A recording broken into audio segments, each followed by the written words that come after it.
एक विधानसभेच्या संदर्भात आणि येणाऱ्या जिल्हा परिषदेच्या संदर्भात मीच लढवणार असं बोललो नाही. मीच लढवणार असं बोललेले नाही आहेत. धनुष्यबाणावर निवडणूक लढली जाईल. नमस्कार, मी अतिशय स्वागत आहे तुमचं अलिबाग मूळ मतदारसंघातील बातम्या विशेष कार्यक्रमामध्ये. आज आपल्या सोबत राजा बेगेनी शिवसेना पक्षाचे जिल्हा प्रमुख आहेत. केडी साहेब, 23 तारखेला निकाल लागला आणि तुमच्या पक्षाचे आमदार अलिबाग मूळ मतदारसंघातील आमदार महेंद्र दळवी पुन्हा एकदा आमदार झाले. परंतु 2019 मध्ये ज्यावेळी ते आमदार झालेले होते त्यावेळी एकच असा मतदारसंघ होता, कुडू जिल्हा परिषद मतदारसंघ. तिथे शेतकरी कामगार पक्षाला लीड मिळालेला होता. परंतु 5 वर्षानंतर तुमचा जो जिल्हा परिषद मतदारसंघ आहे, कुडू मतदारसंघ, तो लोकसभेलाही प्लस गेला आणि आता जवळजवळ विधानसभेला मला वाटते 2900 मतांच्या आसपास प्लस गेला. तर तो तुम्ही शकापावर मात करून तुमचा हा जिल्हा परिषद जो मायनस होता तो प्लस कसा होता? कसं आहे, आमदार महेंद्र दळवी यांच्या नेतृत्वाखाली कुडू जिल्हा परिषद मतदारसंघामध्ये आम्ही विकास कामं आणि सामाजिक कामं तिथे करत असतो. हिंदुहृदय सम्राट माननीय बाळासाहेब ठाकरे यांची आम्हाला एक शिकवण आहे की 80% समाजकारण आणि 20% राजकारण या ध्येयाने आम्ही या कुडू जिल्हा परिषद मतदारसंघात आणि पूर्ण तालुक्यामध्ये एक समाजसेवा आणि विकास कामं हे नजरेसमोर ठेवून कुडू जिल्हा परिषदेचा विकास करण्याचा आम्ही प्रामाणिकपणे प्रयत्न केलेला आहे. आणि त्या प्रयत्नामुळे तिथल्या जनतेने सुनीलजी तटकरे साहेबांच्या लोकसभेच्या निवडणुकीला सुद्धा आम्हाला लिडिंग दिलेलं आहे. आता आमदार महेंद्र दळवी यांच्या विधानसभेच्या निवडणुकीला सुद्धा कुडू जिल्हा परिषद मतदारसंघामध्ये 2892 मतं दिलेली आहेत.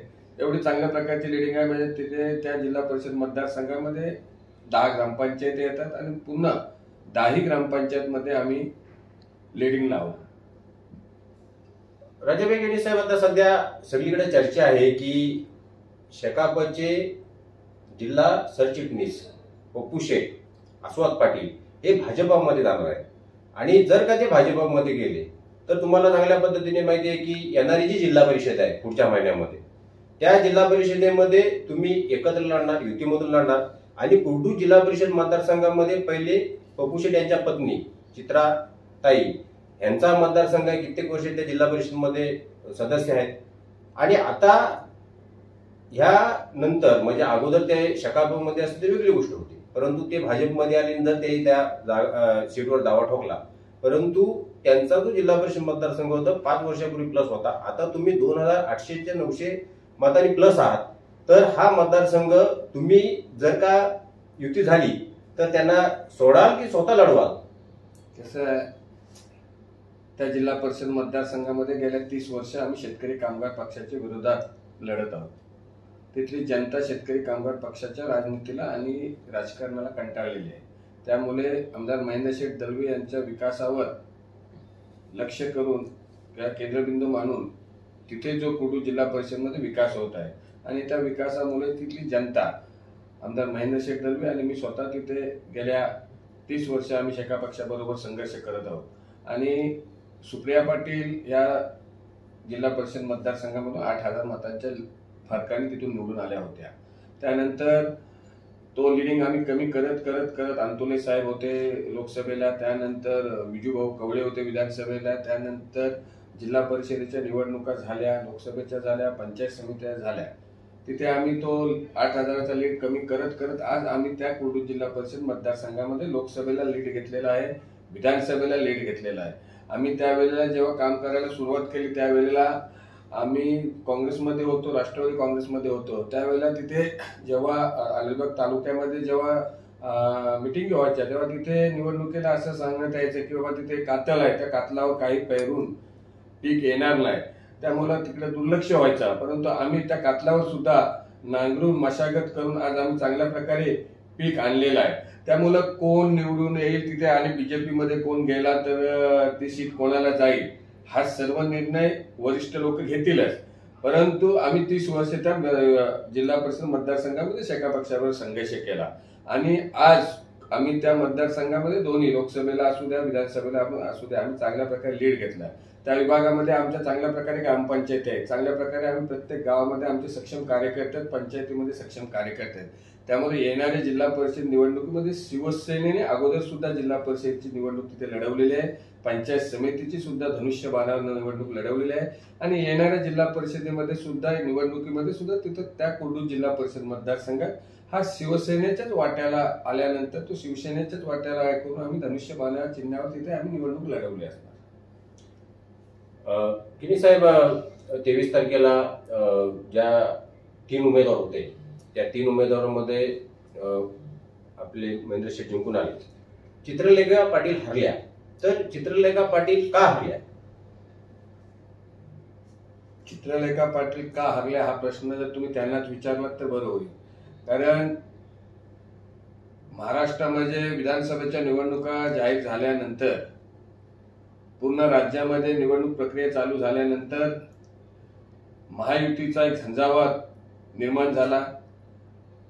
भारतीय जनता पार्टी, शिवसेना आणि राष्ट्रवादी काँग्रेस पार्टी, रिपब्लिकन पक्ष एकत्रित येऊन प्रत्येक विधानसभा मतदारसंघामध्ये एक चांगलं संघटन तयार झालं आणि युवा शक्ती, हिंदुत्ववादी संघटना आणि सर्वच ज्या महाराष्ट्राचे मुख्यमंत्री आदरणीय एकनाथजी शिंदे साहेब यांच्या मुख्यमंत्री मी लाडकी बहीण ही योजना जी जबरदस्त अशी सक्सेस झाली आणि या महाराष्ट्रातल्या सर्वच माता बंधू भगिनींनी पूर्ण एकनाथ शिंदे साहेबांवर विश्वास ठेवला आणि ह्या अलिबाग मुरुड विधानसभा मतदारसंघावर आमदार महेंद्र शेठ दलवी यांच्या विकासावर लक्ष केंद्रित करून या जनतेने त्यांना भरघोस मताने दुसऱ्यांदा त्यांना निवडून दिलेलं आहे. आणि चित्रलेखा पाटील का हरल्या ह्याचा प्रश्न तुम्ही त्यांना विचारला तर बरोबर. आता हा प्रश्न मात्र तुम्हाला मला विचारावाच लागेल, कारण की तुमच्यामध्ये आणि छोटम शेठ मध्ये यांच्यामध्ये नेहमीच राजकीय वाद होत होते आपण पाहिलं. आणि छोटम शेठ हे नेहमी म्हणायचे की बाबा आम्ही आमदाराला 100% पराभूत करून इथून जिंकून येणार. निवडणूक लढवायचा सर्वांना अधिकार आहे आणि त्यांनी बंडखोरी केली. भाजपमधून ते अपक्ष उमेदवार राहिले, परंतु ते हरले. परंतु त्यांना आमदार महेंद्र दळवी यांना हरवता आले नाही. No comments. No comments Rajabai Geni यांनी केलेला आहे. गेनी साहेब, आताच मी एक व्हिडिओ मगाशी पाहिला तुमच्या कुर्डूस ग्रामपंचायत जिल्हा परिषद मतदारसंघामध्ये. मला वाटतं टाटवागली ग्रामपंचायत आहे, तिथे एका ठेकेदाराला, शकापच्या ठेकेदाराला विवेक पाटील यांना राष्ट्रीय पेयजल योजनेच्या माध्यमातून काम अपूर्ण आहे, अजूनपर्यंत बिल पूर्ण घेतलेलं आहे. तुम्ही सुद्धा तिथे होतात. त्याला तिथले काही नागरिकांनी मारहाण केली. तर नक्की त्याचं काय प्रकरण आहे? का ती योजना अपुरी होती? का रायगड जिल्हा परिषदेच्या कर्मचाऱ्यांनी योजना अपूर्ण असून सुद्धा पूर्ण बिल दिलं आणि तिथल्या नागरिकांचे पिण्याच्या पाण्यापासून हाल आहेत? ताडवागला ग्रामपंचायत मध्ये जलजीवन योजनेतून तो काम 1,92,00,000चं काम होता. 5 वर्षापूर्वी त्या कामाला वर्क ऑर्डर दिली होती. 5 वर्षापासून त्या कामाला सुरुवात झाली. 1,92,00,000चं काम होता. आतापर्यंत 1,82,00,000 रुपये त्या ठेकेदाराला दिलेले आहेत. परंतु कुठल्याही प्रकारचा अजूनपर्यंत पाण्याचा सोर्स त्याही काही उपलब्ध करून दिलेलं नाही. फक्त एक टाकी बांधली जिथून MIDCच्या पाईपलाईनवरनं कनेक्शन करायचं होतं. त्या MIDC कडे जे कनेक्शनसाठी पैसे होते ते सुद्धा भरलेले नाहीत किंवा ती पाईपलाईन सुद्धा टाकलेली नाहीत. आज गेले 5 वर्ष झालेले आहेत. त्याची मुदत संपायला आलेली आहे, तरी सुद्धा काम पूर्ण झालं नाही. मधल्या काळात आचारसंहिता होती, लोकांचा एक जबरदस्त रोष होता. तिथले लोक मतदानावर बहिष्कार टाकणार होते. तिथे आम्ही स्वतः जाऊन तिथे लोकांना मतदान करण्यासाठी प्रवृत्त केले आणि ती योजना निवडणूक झाल्यानंतर आम्ही तिथे पाणी कसा पोचेल, तिथल्या जिल्हा परिषदेचे पाणी पुरवठ्याचे अधिकारी आणि त्या ठेकेदारांना त्या स्पॉटवर आम्ही बोलवले. त्यांची जी काय गाऱ्हाणी होती लोकांची, पाणी का पोहोचत नाही, महिला वर्ग मोठ्या प्रमाणात होता आणि तिथे जागेवर गेल्यानंतर पाणी आतापर्यंत पोहोचलं नाही, त्याची कारण मीमांसा आम्ही पाहत असताना तिथल्या महिलांचा एवढा रुद्र अवतार झाला की गेल्या 5 वर्षापासून पाणी पाणी म्हणून ती महिला वर्ग किंवा तिथले ग्रामस्थ ओरडत होते.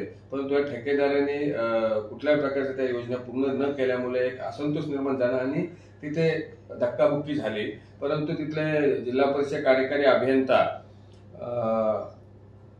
वेंगुर्लेकर याही तिथे मध्यस्थी होते आणि त्यांना सांगितलं की त्यांनी शब्द दिला की 8 दिवसाच्या आत तिथली जी योजना आहे ती पूर्ण करून त्या गावाला, ताडवागल्या गावातील लोकांना पाणी पुरवठा सुरळीतपणे करण्यात येईल असं त्याही एक तिथे सगळ्यांच्या समोर तोंडी आश्वासन दिलेलं आहे.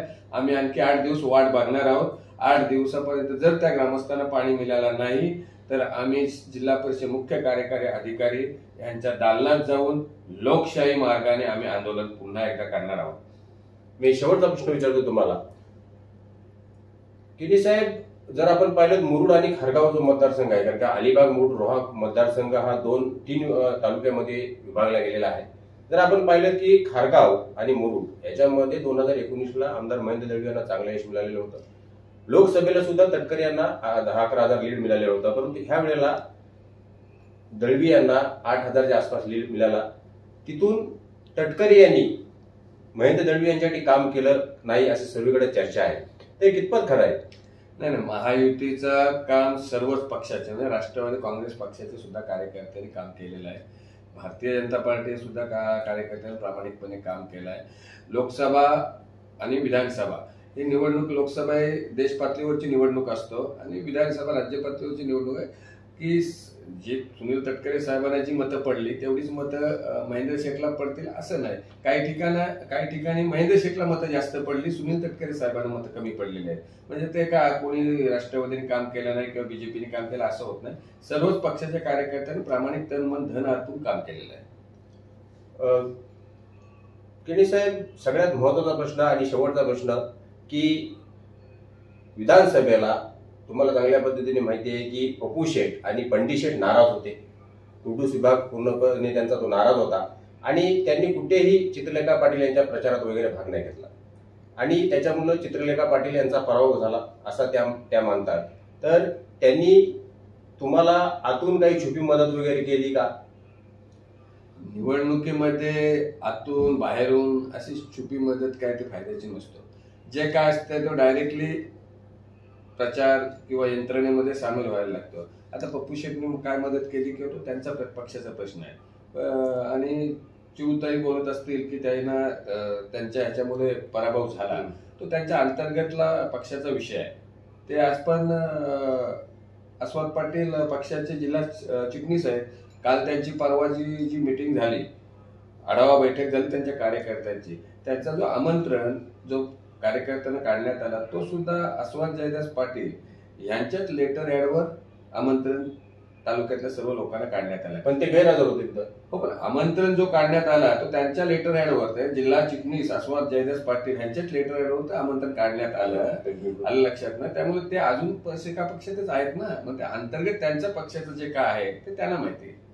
तर आपल्यासोबत राजा केनी होते. त्यांनी असं मत आहे की कातलावर आम्ही नांगर धरून तिथं पेरणी करून कुर्डूस मतदारसंघामध्ये शकापला हरवून तिथं पिकं उगवलेली आहेत आणि अशा परिस्थितीमध्ये जर का हे काय रुमर्स आहेत की पप्पू शेठ भाजपमध्ये येतील, तर ते भाजपमध्ये जरी आले तरी सुद्धा तिथे मी एवढ्या वर्षी जी मेहनत केलेली आहे, जे अशक्य आहे ते शक्य करून दाखवलंय. त्याच्यामुळे तेथील कुर्डूस मतदारसंघाची जी झेडपी आहे, ज्याच्यावर आम्ही लोकसभेला पण आणि विधानसभेला पण लीड दिला, तिथल्या ज्या काही जिल्हा परिषद सदस्य आहेत चित्राताई यांना हरवून आम्ही तिथे त्यांना लीड दिलेला आहे. त्याच्यामुळे काही जरी झालं तरी तिथली निवडणूक ही धनुष्यबाणावर लढवणार, मीच लढवणार, हे विधिलिखित आहे मित्रांनो. तर अशा पद्धतीने एक विधानसभेच्या संदर्भात आणि येणाऱ्या जिल्हा परिषदेच्या संदर्भात मीच लढवणार असं बोललो नाही, मीच लढवणार असं बोललेले नाही आहेत. धनुष्यबाणावर निवडणूक लढली जाईल.